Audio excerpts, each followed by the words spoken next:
Another week, another super test tank drop. And today we have two vehicles. A tier 9 heavy tank called the 63TP Rycerski. I probably butchered that name, so please let me know in the comment section below how much I butchered it.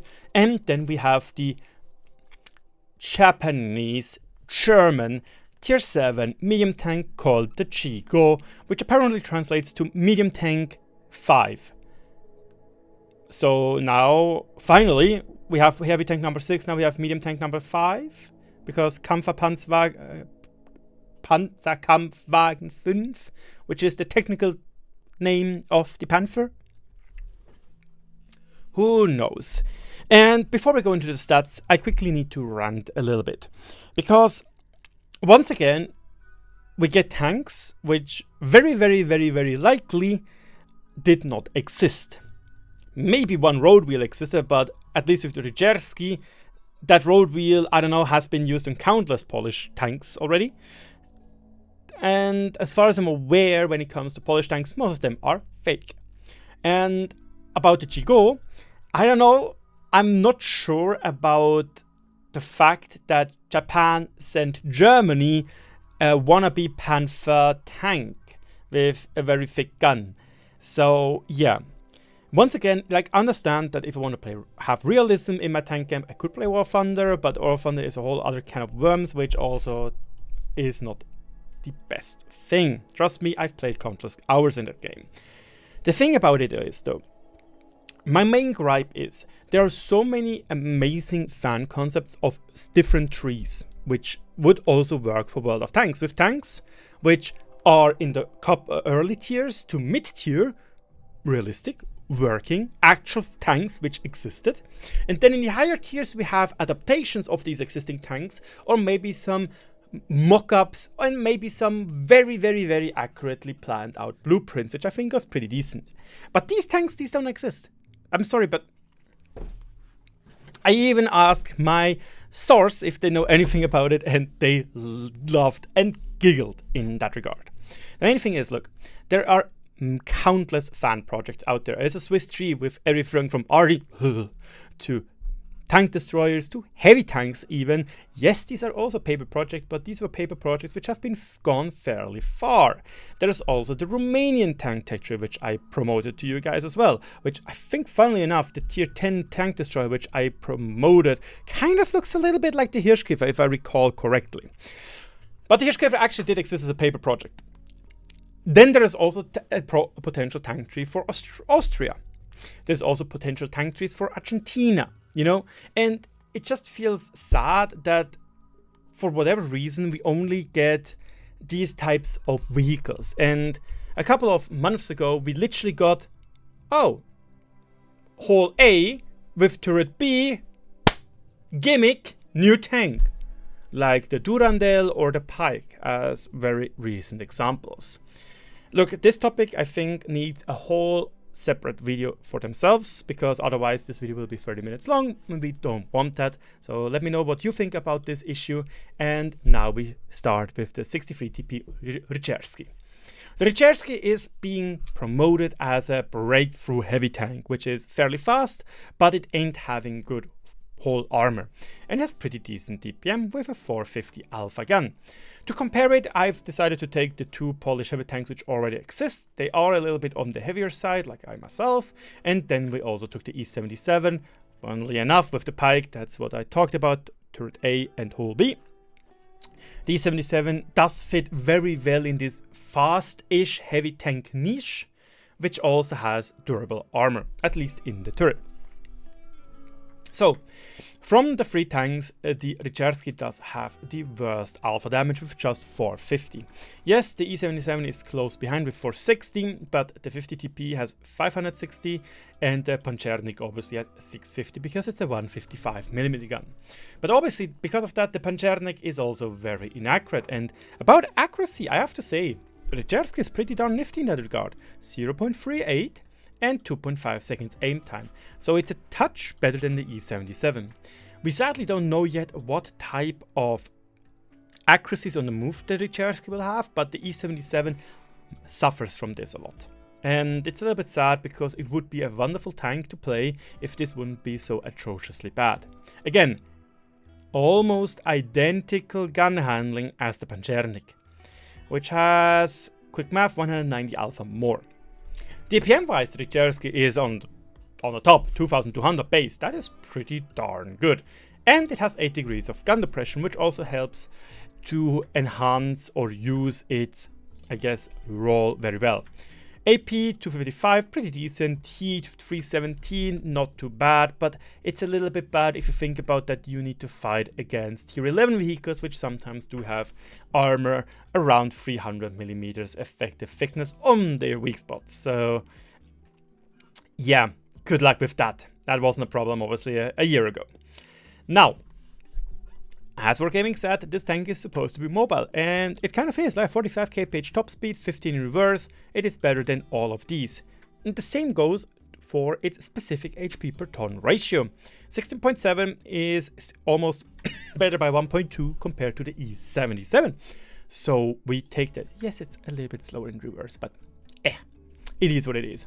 I really do wonder what type of engine it has, because the E77 can ram surprisingly well thanks to its 1000 horsepower engine, and it's pretty thick HP, not HP, but tons of 65. So the main problem with the Rycerski will be that its whole armor is pretty mid. It's always a little bit hard to say how mid it is, because paper tends to be lying quite a bit. But on paper it has 145 millimeters. The E77 is 135, but it's an angled plate which is just angled. That's it. It's an angled sheet of metal. Here we have a little bit of rounding to it, which sure makes it easier to deflect shots here and there, but that makes it very, very annoying with the Rycerski to try and side scrape. Because this plate here will be the shell catcher, or maybe even this part back here, but this will be the most important shell catcher, because yes, with 80mm you can side scrape. The other problem will be, yes, it has 250mm of turret armor. You might say, ooh, that's very slow, ooh, that's not good. Look, it is very angled. That means that it should bounce fairly well, but it has a very big cupola. Like, obviously it's nice that it has a weak spot, and I do like that the weak spot is only on one side, meaning all your E5 enjoyers know what to do. I just also saw that it has 1800 hit points, which, yes, is the same as the E77, but it's worse than what the Panzernik, and far worse what the 50TP has. And just to think about it, as far as I'm aware, the Taschenreiter is around 3400 to 3600 HP, depending what equipment it is using. That is wild. Imagine you almost have double the hit points than the tank 2 tiers above you. Yeah, sure, that is with...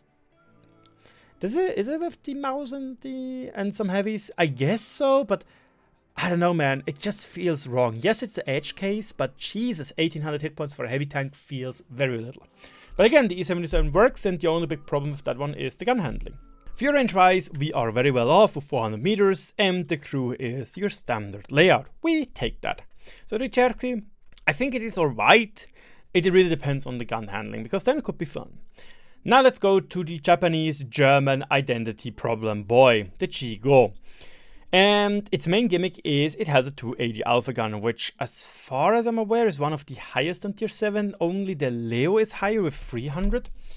And I've decided to compare it to the Panther, because it kind of looks like a Japanese Panther in the German tech tree. Then I have the P43 Ter and the T34-100. Especially the P34-33 Ter kind of makes sense to compare it to, because these two tanks have a little bit the same niche, getting up close and personal and try to deflect shots with your armor. So the DPM is fairly low, 1700. It's actually the worst of the bunch, which is kind of surprising, because the P43 Ter with its 240 alpha gun also is pretty darn low. But the T34-100 is even lower with just 1760, but hey, you at least have a 280 alpha gun. The pen is okay-ish, 173 and 215 with gold ammunition. The HE would be pretty banging, I have to say, but 44mm of pen feel like, yes, you can use it against weakly armored vehicles and RD. However, that's about it. Don't take more than 3 or 4 shots maximum, maybe 5, because then it's nicely rounded. You can can go 25, 20, and 5. You know, kind of soothes the autism or the spectrum, eh? Accuracy-wise, it's bad. 0.4. It's the same as the P-43 Terror, but you have 0.3 second longer aim time. Ain't good, chief. Sure, you can't really compare it to the Panther because the Panther is a sniper schnitzel and very quick to aim in, but that feels bad. However, at least it has 10 degrees of gun depression, which should make this tank fairly enjoyable to play on ridges. Mobility-wise, yes, it is worse than all of these. Not by a lot, 7 kph, and reverse is still decent, just 2 kph worse, and the HP per turn ratio ain't too bad, but yes, it is a slow nogging. It's a slowish medium tank, because neither of these tanks are like Speedy Gonzales on the battlefield. So now comes the gimmick of this tank. It doesn't have a lot of hit points, 1200, however, it has 100mm of upper plate armor, which is comparable to what the P-43 Terror has, 15mm more than what the Panther has, and it has 10mm better side armor than the Panther and the Terror. So it is not relegated to the, in quotation mark, sniper playset of the T-34-100, and you can actually in certain games play very aggressive, because this plate up here is also slightly slanted inwards, making side scraping fairly reliable. 120mm of turret armor doesn't feel like a lot because it's the same what the Panther has, as you can see right beside my noggin. However, how thick is this plate?